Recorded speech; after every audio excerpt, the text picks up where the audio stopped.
Vamos a presentar la videoasignación número 3 sobre codificación en la investigación cualitativa. Nuestro objetivo es conocer y aplicar los principales componentes de la codificación de primer ciclo en la investigación cualitativa y para ello realizar un ejercicio de aplicación al extracto de una entrevista, llamada entrevista. Para empezar, vamos a decir qué son los códigos, o vamos a intentar definir este punto de partida. Los códigos son etiquetas que asignan un significado simbólico a la información descriptiva o inferencial recopilada durante un estudio. Saldaña en Miles nos dice, la mayoría de las veces una palabra o frase corta que asigna simbólicamente un atributo sumativo sobresaliente, captador de esencia y o evocador para una porción de datos visuales o basados en el lenguaje. Para Miles, además, la codificación es una reflexión profunda y por lo tanto un análisis e interpretación profundos de los significados de los datos. Y en esto hay que tener una atención que nos señala Miles, de que la codificación no se trata de un proceso meramente técnico, de asignar una etiqueta a un conjunto de datos, sino que también desde ahí estamos refiriendo a los significados. Miles cita la clasificación que hace Saldaña para distinguir entre códigos de primer y segundo ciclo. En este caso, los de primer ciclo son los métodos de codificación asignados inicialmente a los fragmentos de datos, o sea, son los que asignamos a priori. Los métodos de codificación de segundo ciclo generalmente funcionan con los propios códigos de primer ciclo resultantes. Esto no lo vamos a abordar a profundidad, pero lo mencionamos para esclarecer. Lo primero, pues indicar a partir de Saldaña que la investigación cualitativa no es lineal, sino cíclica, y por ahí vamos entendiendo a qué se refiere con este tema de los códigos de primer ciclo y los códigos de segundo ciclo, atendiendo a esta cualidad. Tipos de codificación de primer ciclo. Bueno, básicamente, según Miles y colegas, son 3 métodos elementales, 3 métodos afectivos, un método literario, 3 métodos exploratorios, 2 métodos procedimentales y 4 métodos gramaticales. Por su parte, Saldaña, aunque menciona estos mismos métodos, sí menciona dentro de cada uno una lista más amplia. No muchísimo más amplia, pero sí con algún nivel de profundidad o de desagregación un poco más amplia y que pues, habría que tener en cuenta. Por ejemplo, los métodos gramaticales también se repiten, los elementales, los afectivos, los literarios y el lenguaje, los exploratorios, procedimentales, etc. Los libros de códigos, y esto es muy importante porque bueno, es una herramienta que nos va a servir muchísimo. Dada la cantidad de códigos, se pueden acumular con bastante rapidez, según señala Saldaña, y cambiar a medida que avanza el análisis. Esto es una cualidad propia de la investigación cualitativa. Por lo cual nos sugiere mantener un registro de sus códigos emergentes de un archivo separado como un libro de códigos.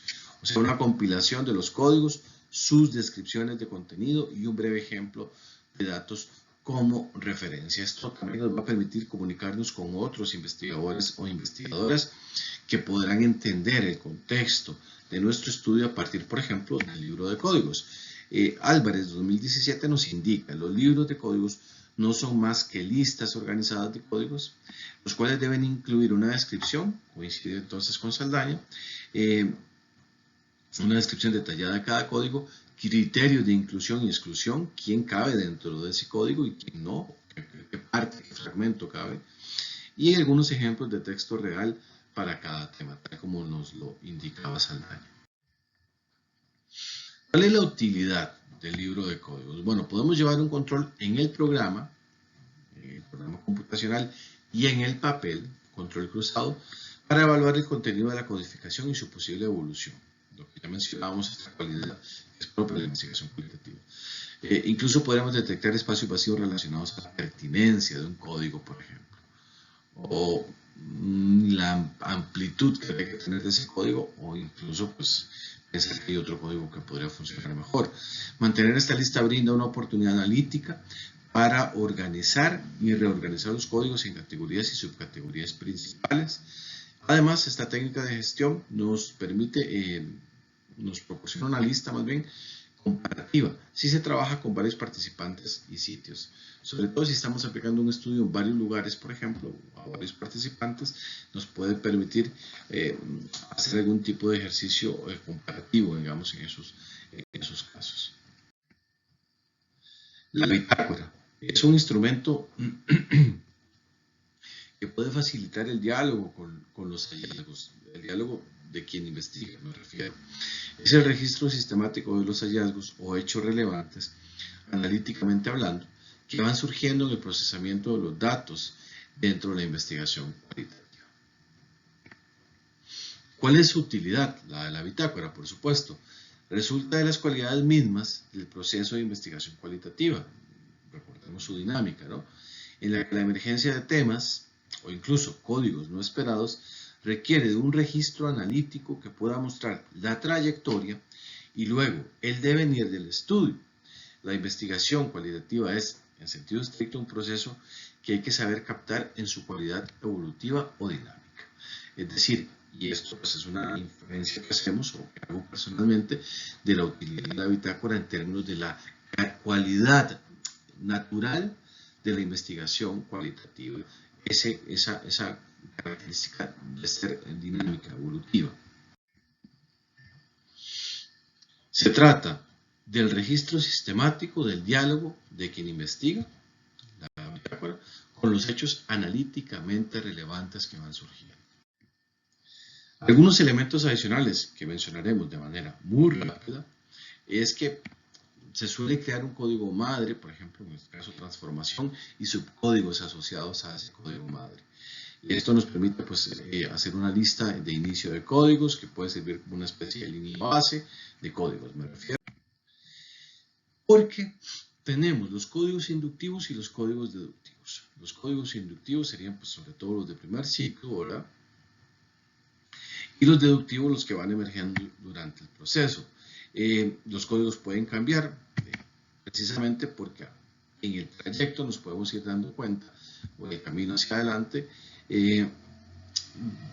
los códigos que los planteamos a priori podrían no estar funcionando bien o deberían redirigirse, etc.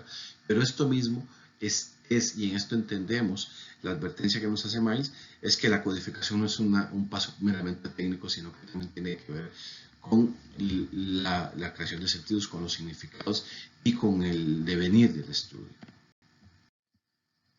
La estructura esto pues es una cuestión bastante lógica, ¿no? Los códigos deben de tener una coherencia entre sí, o sea, responder a un objetivo. En ese sentido, puede tener una funcionalidad sistémica o un comportamiento sistémico. Resumen, un código, desde nuestra perspectiva, mi interpretación, es una unidad conceptual de carácter funcional en el marco de una investigación. Permite hacer un ejercicio de abstracción para ordenar de manera inteligible cúmulos aparentemente caóticos de texto u otras fuentes no numéricas de información dentro del contexto de las investigaciones cualitativas. En la segunda parte, la llamada entrevista D es la que vamos a analizar y es la que nos va a mostrar la posibilidad de aplicar directamente, digamos ya un ejercicio concreto, los criterios de codificación que hemos adquirido. Lo hemos hecho, hemos establecido 4 tipos de códigos. Entendemos que los códigos refieren a temáticas específicas dentro de un contexto, de un estudio particular. Entonces, a partir de esto vamos a hacerlo. Esto es un libro de códigos adaptado. ¿Por qué adaptado? Porque estamos incluyendo una cuarta columna, sobre todo la de sustento teórico, que habitualmente no estaría en un libro de códigos, pero que en este caso, para efectos de explicarnos en términos de dónde estamos o por qué estamos teóricamente colocando este código o poniendo este código y aplicándolo a un extracto, nos permite explicarnos mejor en este sentido, pero pues entendemos que es una adaptación, insisto, que hacemos para efectos del ejercicio. El primer código o etiqueta de código es el de Evaluating Coding, código de evaluación. En el contexto nuestro, el análisis de la entrevista ¿a qué nos referimos? Se refiere al criterio de evaluación positivo o negativo sobre el TEC como institución de educación superior. Todos los criterios son positivos, pero bueno, aclaramos esto. ¿Qué extractos o extracto entra dentro de este criterio? Cualquier expresión del estudiante entrevistado o de la estudiante entrevistada, de ella o de su entorno familiar, y que emita un juicio de valor sobre el TEC. El TEC es muy bueno, tiene mucha reputación, etc. ¿Cuáles extractos? Escogimos 3. Primero que todo, siempre mi familia me hablaron muy bien del TEC, todos me decían que era una institución muy buena, muy reconocida. El TEC es muy tuanis, es un chuzo, además los profes son muy buena nota y son muy profesionales. Ahí en el TEC metemos al personal y emitimos o se emite un criterio respecto del conjunto, porque el TEC tiene mucho prestigio, un elemento de evaluación. Ahora bien, este método aplica principalmente, el sustento teórico desde Miles, para códigos no cualitativos o datos cualitativos que asignan juicios sobre el mérito, el valor o la importancia de programas o políticas. En este caso, no son programas o políticas, sino es una institución de educación superior. Pero creemos que no hay ninguna contradicción en hacer esa adaptación al caso particular y por ello colocamos este código. In vivo coding se refiere a expresiones propias del entrevistado, en este caso para calificar al TEC. Ya estaba en el código anterior, pero acá lo extraemos de manera específica esta frase porque nos parece que transmite en términos del objetivo de la entrevista un potencial que hay que rescatar en términos de poder comprender mejor la elección del muchacho o de la muchacha. Se incluyen expresiones propias de la persona entrevistada que estén asociadas a la evaluación sobre el TEC. El TEC es muy tuanis, es muy chuzo. Y bueno, sobre todo desde MAIS y el sustento teórico que nos da, nos permite identificar expresiones que sean propias de una subcultura o microcultura particular. En este caso, si pensáramos que los jóvenes son una subcultura dentro de la cultura costarricense, la subcultura de los jóvenes y las jóvenes costarricenses.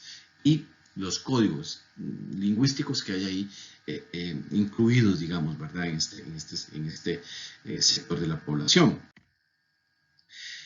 Emoting coding, los códigos emotivos o el código emotivo, ¿no? La emoción como elemento que nos permite poder distinguir en términos del conjunto de datos esas partes que nos refieren a la cuestión de las emociones. Se refiere a expresiones que evidencien, dentro del contexto de la entrevista nuestra, un componente emotivo asociado, eso sí, tiene que estar asociado a la decisión de estudiar en el TEC, no puede estar asociado a cualquier cosa, digamos, me llevé un susto, no, pues estamos hablando dentro del contexto de la entrevista y de los objetivos de la entrevista.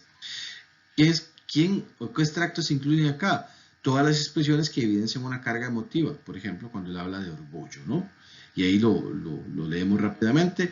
Bueno, y otra cosa es que yo estoy orgulloso de estar acá en el TEC, porque también enorgullece a mis papás, y eso me pone muy feliz además. O sea, hay toda una cuestión emotiva en esta expresión que perfectamente nos permite poder hacer una afirmación de la valía que tiene el TEC para estos estudiantes y sus familias además. ¿Cuál es el sustento teórico? Este método de etiqueta, las emociones recordadas o experimentadas, que en este caso por el participante o inferidas por el investigador. En este caso son experimentadas por el participante. Y el 4, atributo, el código de atributo, ¿no? Nos referimos a una cualidad que tenga en este caso el TEC. Se refiere a una cualidad, atributo específico del TEC y que subyace a la decisión, que la persona lo menciona. Y en este caso se incluyen las frases que mencionan un atributo específico del TEC asociado a la decisión del estudiante. El tema del costo de estudiar en el TEC. El TEC tiene una característica, una cualidad, un atributo para este muchacho o para esta muchacha, que es el precio, porque eso refiere a la accesibilidad que por su condición socioeconómica entenderíamos es un elemento determinante y el TEC lo cumple. Entonces, si sumamos todo el conjunto, además de que tiene una gran calidad, prestigio, etcétera, es accesible. Y el sustento teórico vendría dado entonces por ese elemento que nos permite distinguir, en este caso al TEC, y que dota de una cualidad determinante dentro del contexto de la respuesta del muchacho o la muchacha. Para terminar, en términos de las conclusiones, ¿qué nos deja este ejercicio? Bueno, varias cosas.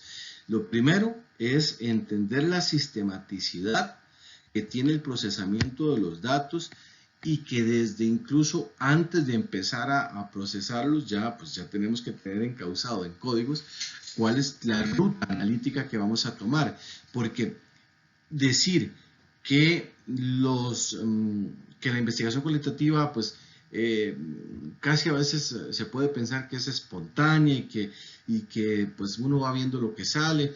No. Los códigos nos hablan de los de primer ciclo que desde antes del proceso ya debemos de tener más o menos clara la ruta, que esa ruta es flexible y que hay elementos que van surgiendo en el tránsito, digamos, en el transitar sobre el análisis de los datos, pues eso es otra cosa. Pero tenemos puntos de partida e instrumentos como la bitácora y el libro de códigos que nos permiten ir registrando esa evolución, ir incluso detectando los puntos claves, bien de inflexión o de afirmación de un código, y que los códigos finalmente no son requisitos técnicos que ponemos, sino que hay implícito en ellos significados y hay implícito en ellos un potencial analítico que es de alta relevancia para poder llevar a buen puerto el ejercicio de una investigación cualitativa. Muchas gracias.